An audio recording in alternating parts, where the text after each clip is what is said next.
The air hung heavy, a suffocating shroud of Arctic night. January 21st, 1968, 3:39 in the morning. At Thule Air Base, nestled in the desolate expanse of Northwestern Greenland, the mercury plunged to an unforgiving -18 degrees Fahrenheit. A world sculpted by ice and shadow about to witness a catastrophe. High above this frozen landscape, a United States Air Force B-52G Stratofortress, its call sign Hobo 28, was locked in a desperate struggle. For agonizing minutes, the crew had battled an inferno consuming their cabin. Smoke, thick and acrid, choked the air, burning lungs, searing eyes. Visibility inside the massive aircraft dwindled to nothing, a terrifying blindness at 30,000 feet. The pilot, his voice strained but resolute, declared an emergency, initiating a rapid descent towards Thule's distant runway, a beacon of hope in the darkness. He never made it. The fire, a relentless predator, devoured the bomber before the crew could reach the sanctuary of the base. One by one, the escape hatches blew open, figures silhouetted against the flames, plummeting into the frigid abyss. All but one found their way to the unforgiving ground alive. Co-pilot Captain Leonard Fiatenko, a man who had fought valiantly against the encroaching blaze, perished in the chaos, a tragic casualty of the unfolding disaster. Abandoned, a burning phantom, the B-52G continued its trajectory. A colossal, unmanned projectile carrying a payload of 4 hydrogen bombs, it hurtled towards North Star Bay. The impact was cataclysmic. The Stratofortress, still ablaze, tore into the sea ice at unimaginable speed, a deafening roar echoing across the silent Arctic. The conventional explosives, meticulously engineered to trigger the nuclear cause, detonated on contact. All 4 weapons were obliterated. The immediate aftermath was a scene of apocalyptic beauty and profound horror. Jet fuel, a river of fire, ignited across a vast section of Arctic sea ice spanning roughly 3 miles by 1 mile. An inferno raged in one of the most remote and inhospitable environments on the planet. Beneath the churning flames, the ancient ice groaned, fractured, and began to crack. The unforgiving Arctic winter, a force of nature unto itself, was a relentless adversary. But a more insidious clock had begun ticking. The United States military now faced a chilling deadline, approximately 90 days. 90 days before the spring thaw would unleash its power, breaking apart that contaminated ice, carrying radioactive material into the open ocean, scattering it into international waters forever. This was not merely an accident, it was an unprecedented engineering and logistical nightmare. A challenge demanding solutions that had never before existed. American and Danish engineers, thrust into this impossible scenario, had to design equipment from scratch, working in sub-zero conditions where every breath was a frozen plume. Their mission? To meticulously collect every shard of radioactive snow, every contaminated piece of ice, every fragment of wreckage from a multi-mile impact zone, all while battling the relentless Arctic winter. And they had to accomplish it before the ice, their fragile working platform, vanished beneath the waves. To truly grasp the monumental scale of what unfolded at Thule, one must understand the chilling implications of a broken arrow. This is the term the United States military employs to classify accidents involving nuclear weapons. Not nuclear detonations, not near misses with enemy forces, but accidents, equipment failures, human errors. These are the moments when the most dangerous objects ever conceived, the very symbols of ultimate destruction, find themselves somewhere they were never, under any circumstance, meant to be. By 1968, the world had already seen multiple such incidents. In 1961, a B-52 had plummeted from the sky over North Carolina, scattering its deadly cargo. 5 years later, in 1966, another bomber met its end off the coast of Spain, near the picturesque town of Palomares. Each of these events had triggered a massive, highly classified cleanup operation, demanding immense resources and ingenuity. Yet, even Palomares, the most recent and significant incident before Thule, had offered a semblance of reasonable working conditions. The sun shone, the air was breathable, the ocean, while deep, was accessible. Thule offered no such concessions. It was a crucible of ice, darkness, and an existential threat, demanding a level of innovation and perseverance that pushed the boundaries of human capability. The frozen expanse held not just the debris of a fallen bomber, but the terrifying potential for an environmental disaster of global proportions. The world watched, unknowingly, as a desperate race against time and nature began, a silent battle for the future of the oceans fought on a crumbling stage of ice. Imagine an engineering challenge in the sun-drenched plains of southern Spain, a landscape defined by dry farmland where moderate temperatures prevail and access roads weave through a network of local infrastructure. Here, problems are often predictable, solutions grounded in established practices, and the elements, for the most part, forgiving. But then, there was Thule. Thule Air Base existed in an entirely different dimension, a realm where every conventional engineering principle seemed to invert. Perched at 76 degrees north latitude, it lay nearly 700 miles beyond the Arctic Circle, a desolate outpost swallowed by the vastness of Greenland's northwestern coast. The nearest semblance of civilization, a town of any discernible size, was a distant phantom, hundreds of miles across an unforgiving expanse. This was a relic of the Cold War, a strategic air command forward operating location forged in ice and isolation. Its very existence in such a remote, inhospitable wilderness was its strategic strength, a silent sentinel against an unseen enemy. Yet, that same profound remoteness, once its greatest asset, now rendered it an engineering nightmare of unparalleled proportions. The average January temperature at Thule plummeted to a brutal -20 degrees Fahrenheit. Wind speeds routinely clawed past 40 miles per hour, scouring the landscape with an icy fury.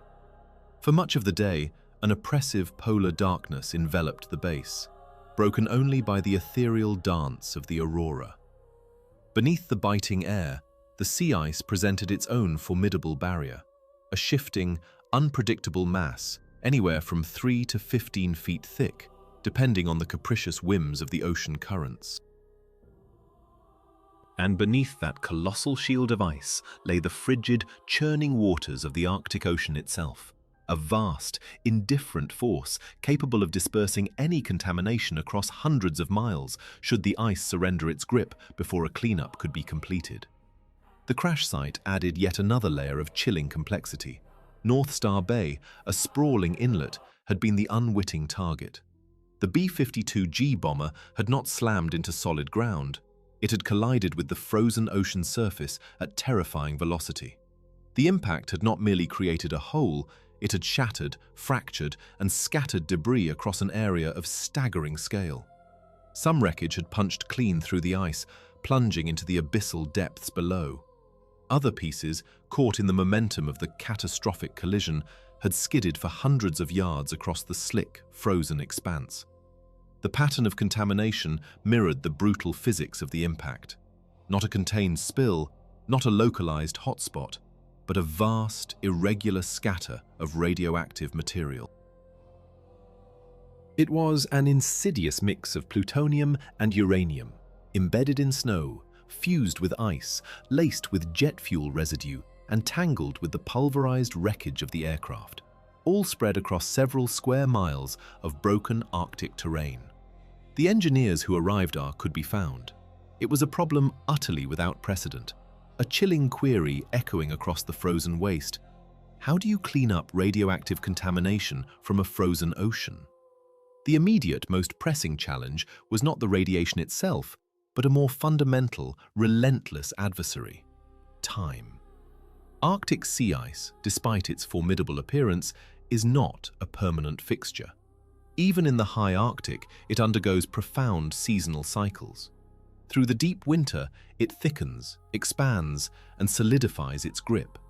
But with the return of spring, it begins its slow, inexorable process of fracturing, breaking apart and drifting, carried by the powerful currents into the wider ocean. At Thule, the spring thaw typically commenced in late April or early May. The crash had occurred on January 21st. This left the cleanup teams with a terrifyingly narrow window, approximately 90 days, a mere 3 months before the contaminated ice would begin its inevitable disintegration, dispersing its toxic cargo into international waters. Once that threshold was crossed, the radioactive material would become effectively unrecoverable, diluting into the immense, indifferent volume of the ocean, lost forever to any hope of containment. The insidious threat would irrevocably bind itself to the very sediment of the ocean floor, embedding itself within the delicate, interconnected web of the Arctic food chain. This was not merely a spill, not a temporary inconvenience. It was the genesis of a permanent, uncontrollable environmental catastrophe, a problem for which no conventional engineering solution could ever exist. They were given 90 days. 90 days to confront an invisible enemy across several square miles of radioactive ocean ice deep within the unforgiving grip of an Arctic winter. The relentless pressure of time, however, was merely the first obstacle in a cascade of unprecedented engineering challenges that promised to test the absolute limits of human ingenuity and endurance. The initial, profound question loomed: what exactly were they attempting to eradicate from existence? The answer lay in the mangled remains of a B-52G bomber, a titan of the Cold War era, which had been carrying 4 B-28 nuclear bombs. Each of these weapons contained a plutonium pit, a fissile core designed to unleash unimaginable power encased within conventional high explosives. Upon impact with the frozen expanse, these conventional explosives detonated with brutal force. Crucially, they did not trigger a nuclear explosion. The intricate, simultaneous detonation sequence required for such a cataclysmic event failed to occur. Yet the blast was powerful enough to violently tear apart the weapons, scattering the deadly plutonium contents of all 4 across the vast impact zone.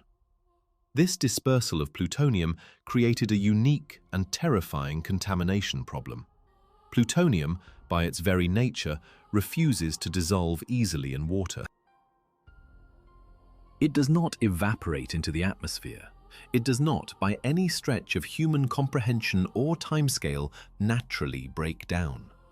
Plutonium-239 boasts a half-life of approximately 24,100 years, a duration that dwarfs the entirety of recorded human civilization. It binds tenaciously to every particle it encounters: dust motes, delicate snow crystals, jagged ice fragments. There it remains, a silent, persistent killer. Locating this invisible menace demanded highly specialized radiation detection equipment. Collecting it, however, presented an even more formidable task, requiring the physical removal of the contaminated material itself. There is no chemical agent capable of neutralizing plutonium contamination. It cannot be washed away with water, nor can its atomic structure be altered. The only path forward, the only grim hope, was to meticulously find it, physically gather it, and then transport it to a controlled, isolated location, far from any living thing. Beyond the nature of the contaminant, the sheer scale of the contamination zone presented an almost insurmountable hurdle. Several square miles under any circumstances represents a vast expanse. But in the heart of an Arctic winter, this area transformed into a nightmarish labyrinth. Daylight was a fleeting, precious commodity, often limited to a few hours of weak, ethereal glow. The extreme, soul-numbing cold crippled machinery, freezing lubricants, draining batteries, and rendering sensitive electronics inert. It exhausted personnel in mere minutes, stealing their strength, their focus, their very will to continue. The terrain itself was a treacherous, irregular landscape of shifting ice, a chaotic mosaic of pressure ridges, deep crevasses, and dangerously thin patches, making vehicle movement a perilous gamble. Standard radiation survey techniques, honed over decades, were designed for flat, accessible terrain. Contaminated soil could typically be scraped away by heavy, earth-moving equipment, a process that, while labor-intensive, was fundamentally straightforward. None of these established methods applied here. The contamination was embedded within snow and ice, materials of wildly varying depth and consistency. In some areas, the plutonium lay as a thin, insidious film upon the surface, merely inches deep. Yet, closer to the primary impact point, the sheer force of the explosion and the subsequent fire had driven the contamination deep into fractured ice layers, creating pockets of intense radioactivity far beneath the visible surface.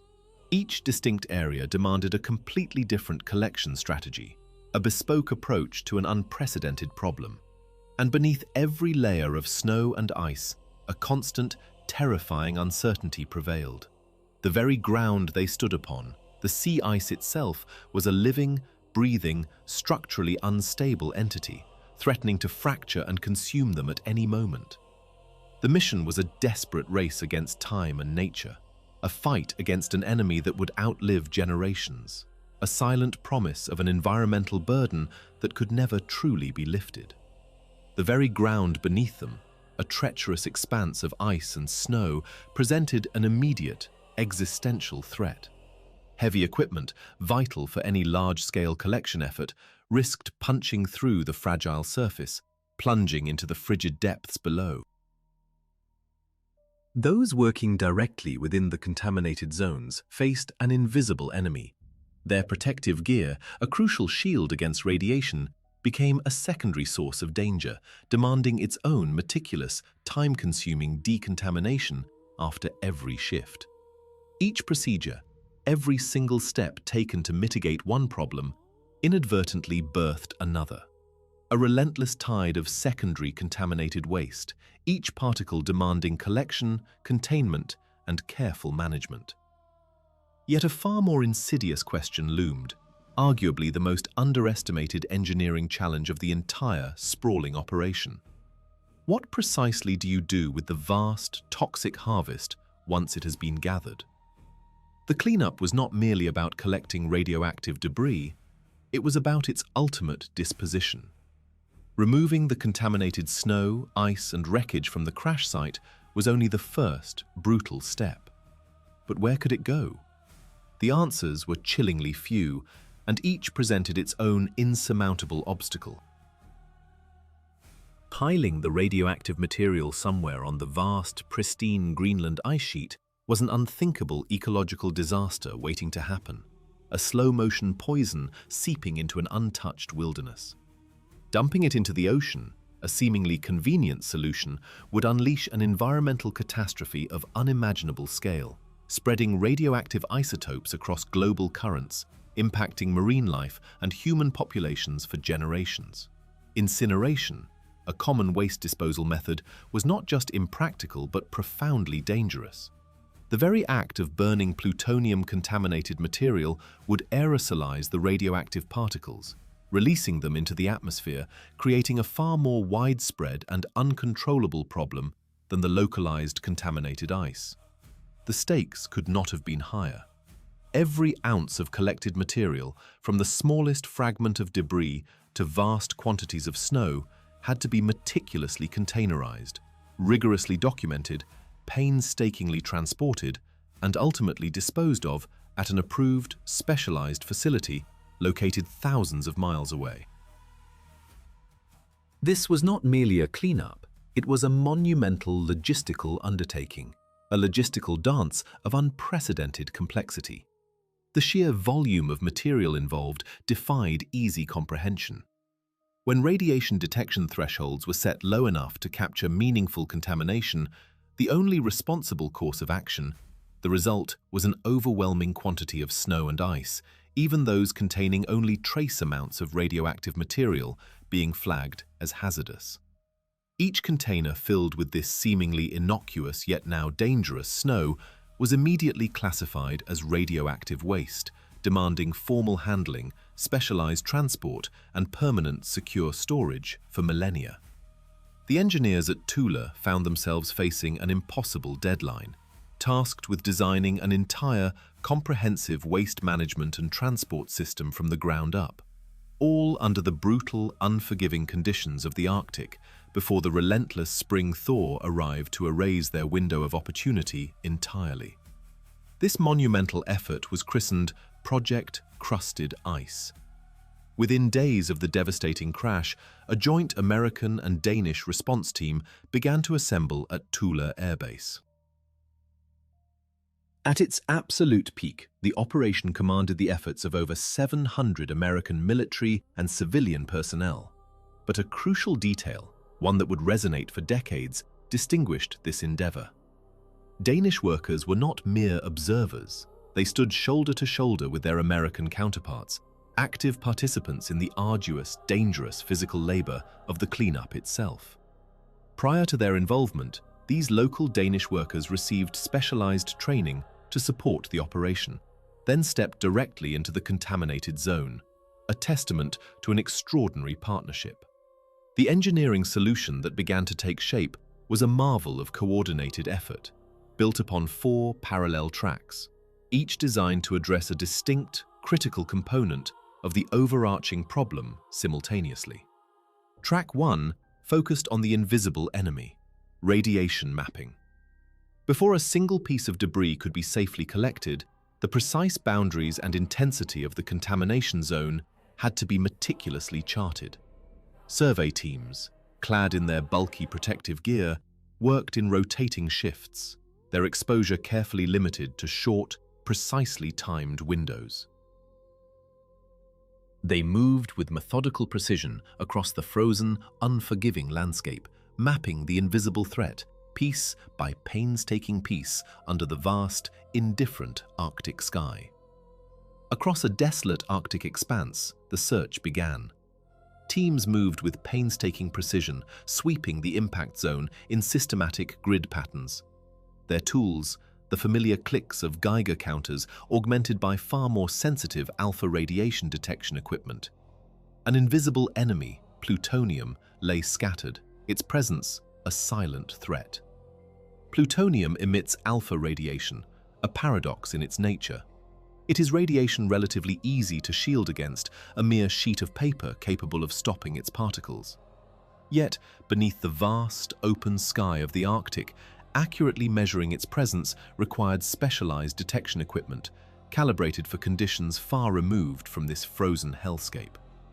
The Arctic environment, a relentless adversary, created immediate, profound equipment problems. Electronic radiation detection instruments, designed for the temperate confines of a laboratory, buckled under the extreme cold. At 20 degrees below 0 Fahrenheit, battery performance plummeted, draining power within minutes. Electronic components, engineered for resilience, became brittle, susceptible to fracturing with the slightest impact. Display screens, vital windows into the unseen world of radiation, fogged and froze solid, rendering critical data invisible. Equipment that had functioned flawlessly in controlled environments failed almost instantly upon exposure to the brutal conditions of Thule. A desperate ingenuity took hold. The engineering response was a systematic campaign of field modification. Each piece of equipment was meticulously pre-warmed before deployment, a shield against the thermal shock of the Arctic air.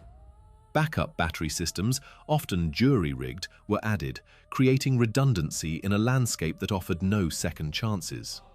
Instruments were carefully housed in insulated carry cases, only to be exposed for the briefest moments required for actual measurements. Survey teams, their breath freezing in the air, carried chemical hand warmers, not for their own comfort, but specifically to maintain the functional temperature of instrument batteries, a constant vigil against the cold's insidious creep. Weeks stretched into a grueling ordeal as the mapping process unfolded.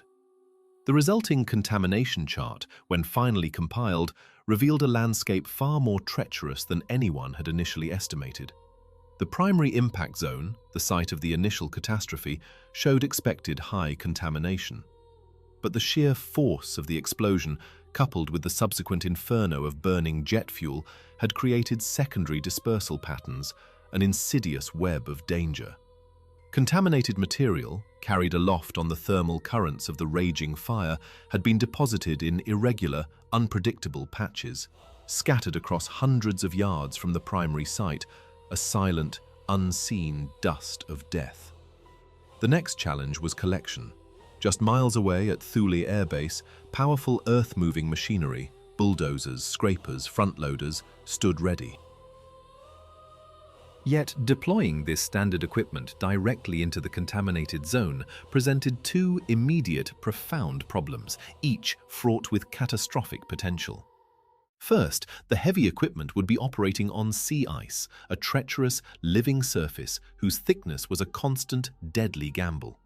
The immense weight of a bulldozer pressing down on a compromised sheet of ice risked a catastrophic breakthrough.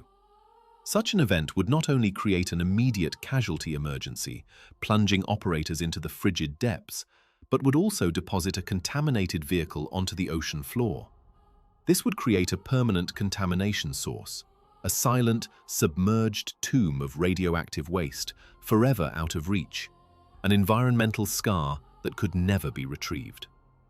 Second, any heavy equipment used within the contaminated areas would, inevitably, become contaminated itself. Every inch of steel, every track, every blade, every hydraulic line, even the operator's cab itself, became tainted by radioactive material.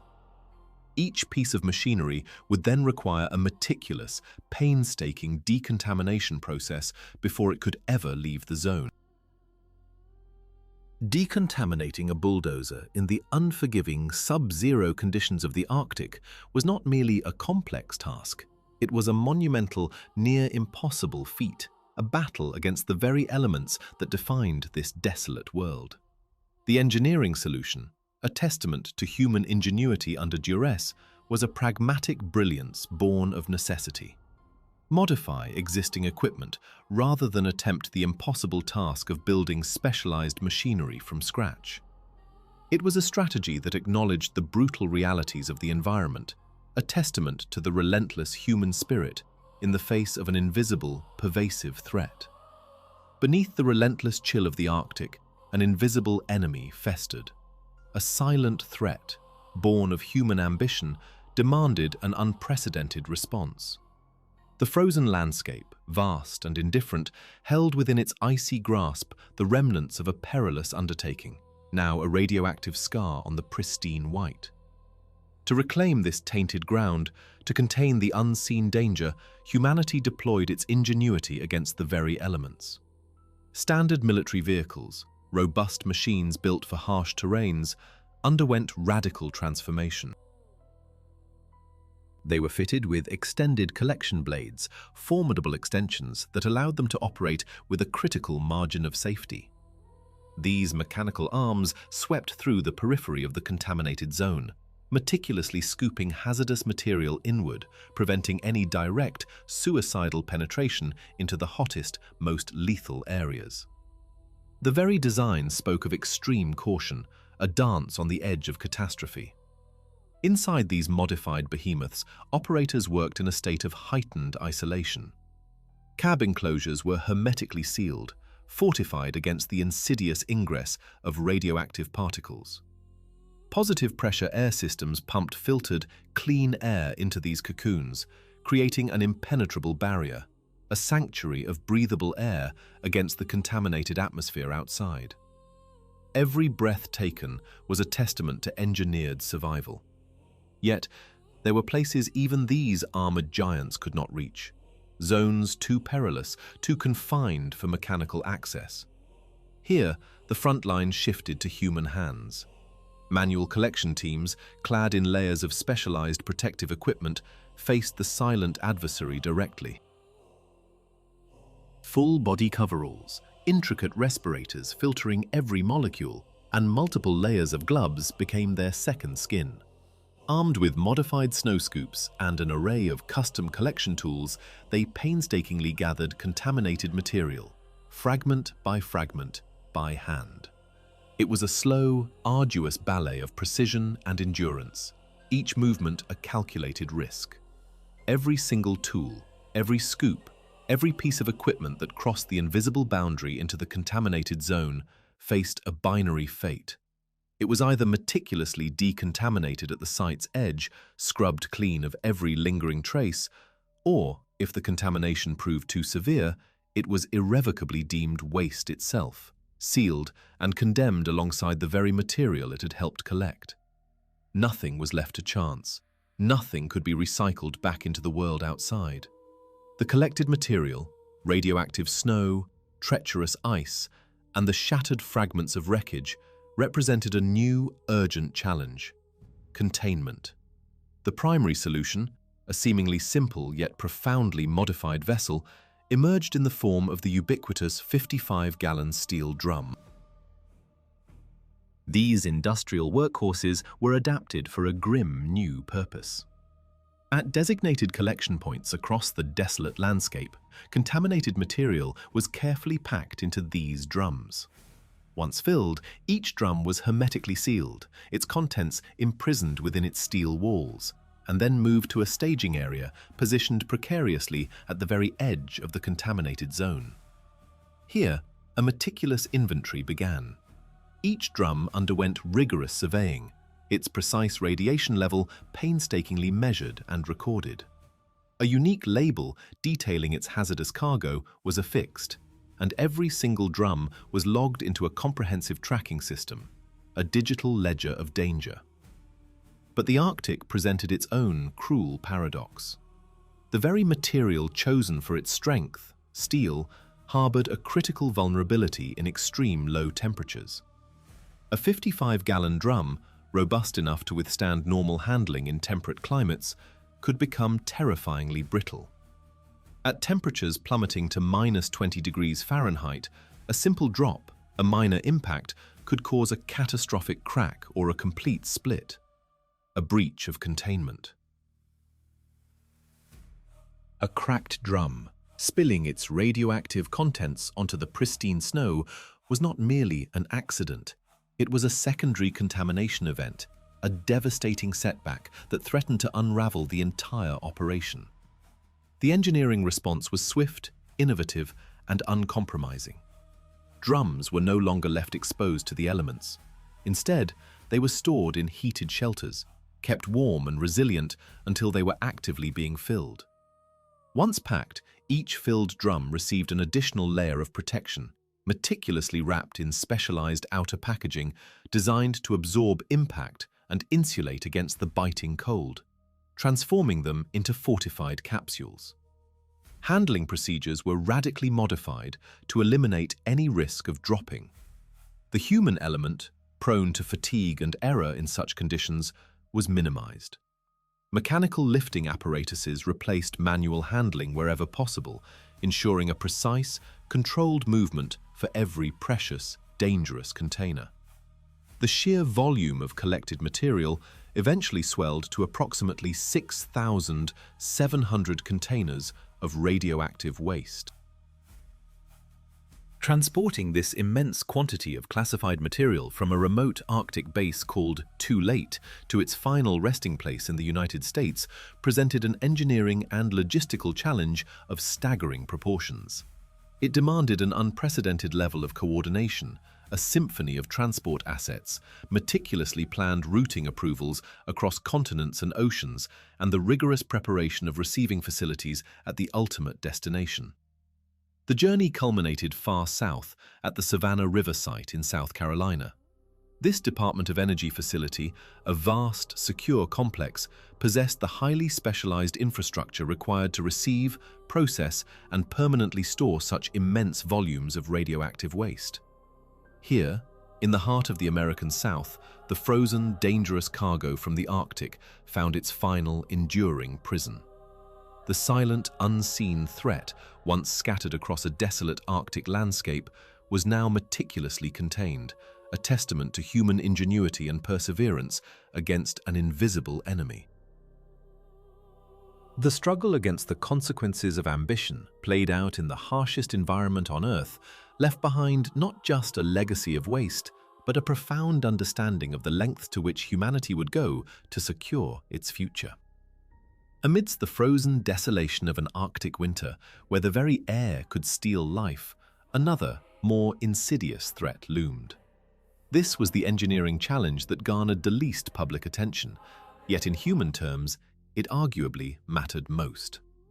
For the brave souls dispatched to this remote, unforgiving landscape, the very act of survival became a delicate, deadly paradox.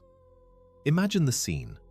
A vast, white expanse, battered by winds that could strip flesh from bone, temperatures plummeting to -20 degrees Celsius, the relentless chill amplified by a biting wind. Within this hostile environment lay a zone contaminated by an invisible killer: radiation. Protecting workers from this unseen enemy demanded full body coverage, sealed suits, respirators, and multiple layers of gloves.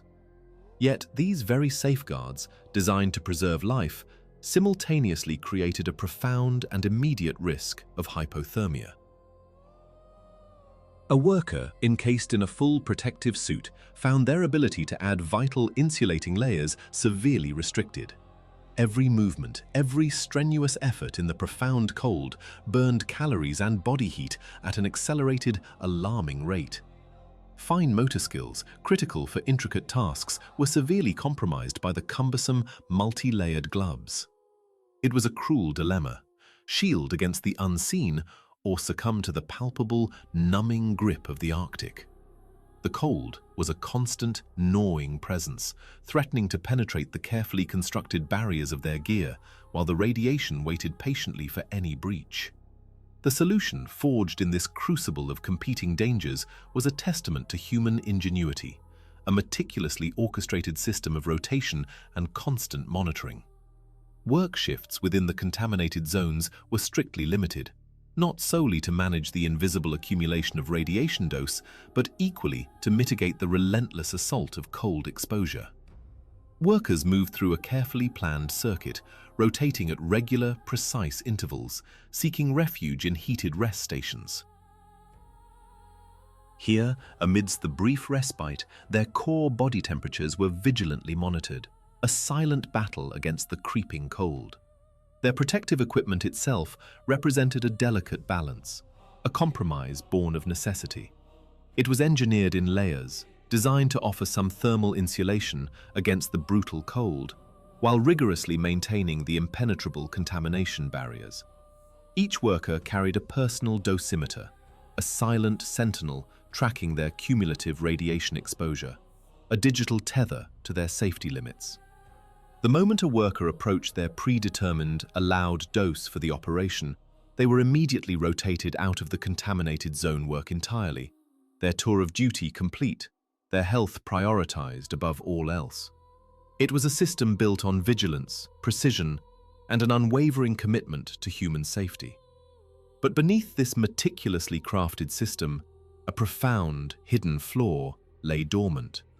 A truth that would only surface, slowly, insidiously, decades later.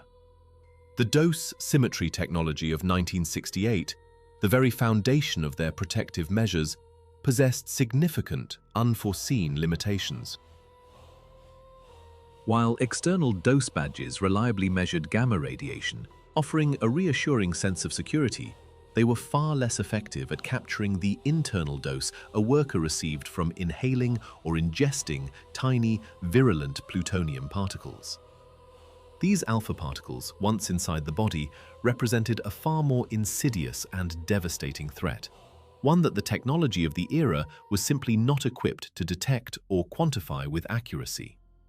The protective measures, seemingly robust, had a blind spot, a critical vulnerability to an invisible enemy that could bypass their most advanced defenses. Operation Crested Ice formally concluded in September of 1968, a mere 8 months after the initial crash. The numbers on paper were substantial, a testament to the immense logistical effort. Approximately 6,700 containers filled with radioactive ice, snow, and wreckage had been meticulously collected, documented, and transported across continents to the United States. The entire unprecedented operation incurred an estimated cost of $9.4 million, a sum equivalent to roughly $80 million in today's economy. According to the official contamination surveys conducted at the operation's close, the primary impact zone had been successfully reduced to background radiation levels across the vast majority of its area. On the surface, the engineering solution, the intricate dance between cold and contamination, appeared to have worked within its operational constraints. It was, by all official accounts, a resounding success. Yet, a profound, troubling shadow lingered. There was a significant, unaddressed problem, a silent threat that the official completion report, for all its meticulous detail and triumphant pronouncements, did not, and perhaps could not, fully comprehend. The story of those who braved the Arctic's unforgiving embrace was far from over, and the true cost, measured not in dollars or containers, but in human lives and lingering health, remained an untold chapter, waiting for the harsh light of future decades to reveal its full, devastating truth. Deep within the frigid embrace of the Arctic, a chilling secret persists. Of the 4 hydrogen bombs involved in a catastrophic B-52 crash near Thule Air Base, one component, the very heart of its destructive power, was never fully recovered. It remains lost to this day, a silent, submerged sentinel. This was not merely a piece of debris, it was the secondary section of a thermonuclear weapon, the part specifically designed to contain the fissile material that unleashes unimaginable force. Despite an exhaustive cleanup operation, its precise location eluded discovery. It was officially designated as simply gone. The prevailing assessment at the time concluded that the sheer force of impact had driven it through the thick, unforgiving ice sheet, sending it plummeting to the ocean floor. There, beneath the vast, dark expanse of North Star Bay, it settled into the crushing depths, a resting place so profound that its retrieval was deemed operationally impossible using the technology of 1968. And so it lies, undisturbed, a potent reminder of a moment when the world held its breath. Beyond the unrecoverable component, the very definition of clean at the Thule site proved to be a moving target. The initial contamination surveys, declared complete and reassuring in the immediate aftermath, relied exclusively on the detection technology available more than half a century ago. This equipment, cutting edge for its era, possessed inherent limitations that would only become apparent much later. Decades passed, and with them, scientific understanding and technological capabilities advanced significantly. In the 1990s and 2000s, independent surveys, enthusiastic conducted by Danish scientists, began to uncover what the earlier American assessments had missed. Their instruments, far more sensitive and precise, detected residual plutonium contamination scattered across the Thule site. The levels were low, almost imperceptible, yet they were undeniably present, a measurable signature of the 1968 crash embedded within the hydrogen sediment around the impact zone. The cleanup, while heroic in its scale and the best that 1968 engineering could possibly achieve, had not been absolute. The human cost of this incomplete victory began to manifest in the year-active physical labor of the cleanup, started reporting a disturbing array of health problems. These Danish workers, many of whom had faced the invisible threat of radiation exposure daily, organized in the 1990s to pursue compensation claims against both the American and Danish governments. Early studies of this worker population hinted at elevated rates of certain cancers when compared to control groups. While the full epidemiological picture remains a subject of ongoing scientific debate, complicated by numerous confounding factors that make definitive conclusions challenging, one stark truth stands unchallenged. The dosimetry technology employed at Thule in 1968 was fundamentally incapable of fully capturing the internal radiation dose these workers may have received. The inherent limits of the engineering solution, the very best available at the time, translated directly into profound, life-altering consequences for real people. The Thule incident and Project Crested Ice became a pivotal moment, fundamentally reshaping how the United States military approached nuclear accident response. Before this near catastrophe, the protocols for a broken arrow incident, the accidental loss or damage of a nuclear weapon, were largely scale operation of its kind, and many of its procedures were developed on the fly, a testament to quick thinking in a crisis. Thule, while learning from Palomares, repeated some of those improvisations and, more critically, was forced to invent entirely new ones, driven by the unique and unforgiving challenges of the Arctic environment. The profound lessons painfully absorbed at Thule spurred a radical shift. In its aftermath, the military embarked on a systematic, comprehensive development of what would become the Nuclear Weapon Accident Response Procedures, or NARP.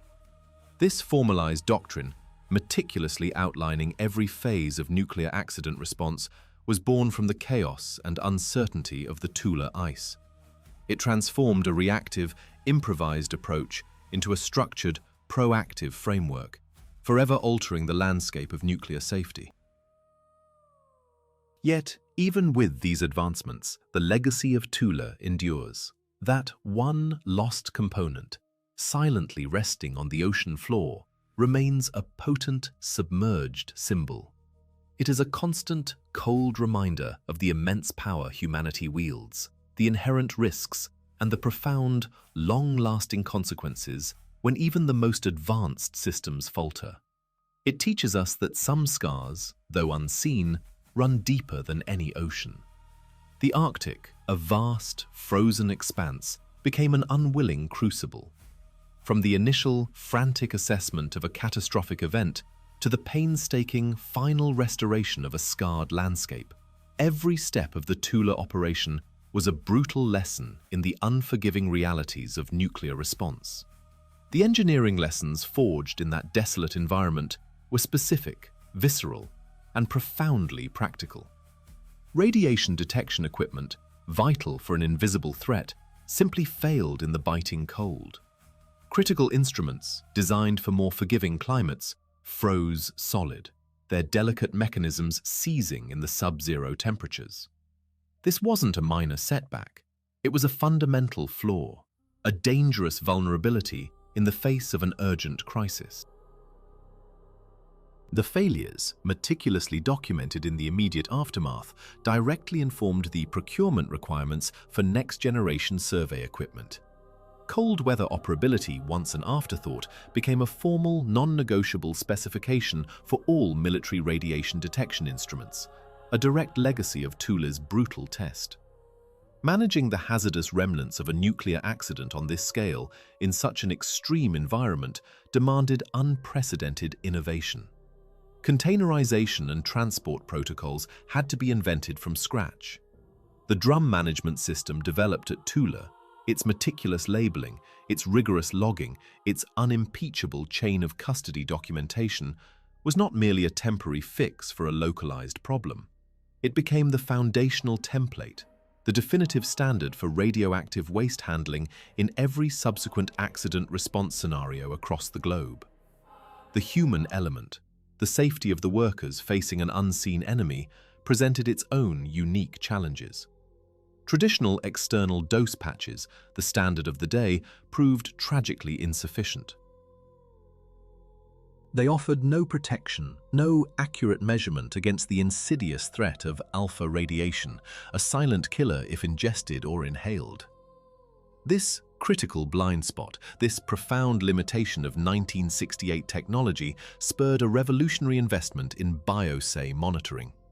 Scientists developed methods to measure actual plutonium uptake in workers through urine analysis, a technique that became standard practice in all subsequent nuclear operations, a testament to the unforgiving lessons learned about internal exposure. The Arctic environment itself, with its relentless cold and vast isolation, generated a unique body of engineering knowledge. It revealed, in stark and undeniable terms, both the absolute limits and the astonishing possibilities of human ingenuity in extreme cold nuclear response. This hard-won understanding transcended the immediate cleanup. It profoundly influenced how Strategic Air Command planned its northern flight routes and refined its emergency procedures for the remainder of the Cold War, a silent guardian against future catastrophes. What truly elevates the Thule cleanup to an engineering achievement of monumental proportions is the sheer audacity of its execution. The team that arrived at North Star Bay in January of 1968 faced an impossible void. They pacifically designed for the task at hand. They were handed a ticking clock, approximately 90 days before the spring thaw would transform the frozen landscape into an impassable quagmire, compounding an already catastrophic contamination problem that existing technology could only partially solve. They built the solution as they went, a relentless act of improvisation and invention. They modified existing vehicles, transforming them into specialized transporters capable of navigating the treacherous ice. They improvised drum handling techniques in temperatures so low that metal became freezing, a constant battle against the elements. They devised intricate rotation protocols, a delicate and dangerous balance between minimizing radiation dose and preventing hypothermia among their own ranks. A complete, secure waste transport chain stretching from a remote Arctic base across thousands of miles to a distant storage facility was conceived and executed from scratch, under unimaginable pressure. The component was never recovered from the frozen depths. Residual contamination lingered in the unforgiving landscape, a silent scar. Workers absorbed doses that the rudimentary technology of 1968 could not fully measure, a stark reminder of the era's profound limitations. The boundaries of engineering at that time were undeniably real and profoundly consequential. Yet, within those profound limitations, the operation succeeded at its core objective. The team met their impossible deadline. The spring thaw came, but the immediate threat had been contained. The Arctic had tested them, and they had answered, forging a new path through the frozen unknown, forever altering the landscape of disaster response. A vast, silent catastrophe loomed. The ice threatened to fracture, not merely in one isolated spot, but across an expanse of several square miles. Had it yielded, an invisible, secondary plume of radioactive material would have dispersed freely, unleashed into the open ocean, an unseen plague carried by global currents. Yet, this cataclysmic event never transpired. The engineers at Thule, operating under the most crushing constraints against a relentlessly ticking clock, secured a victory almost impossible to quantify. They bought the world two precious commodities: time and containment. Their solutions were far from elegant. They were imperfect, born of desperate improvisation, meticulously executed within a rapidly closing window of opportunity. This relentless pursuit of adequacy, delivered under impossible pressure before the final deadline, remains the recurring signature of the most profound engineering achievements in military history. It is not the pristine design that defines such moments, but the raw, unyielding effectiveness forged in the crucible of necessity. A testament to ingenuity, preventing an unseen disaster, a quiet triumph against the forces of oblivion.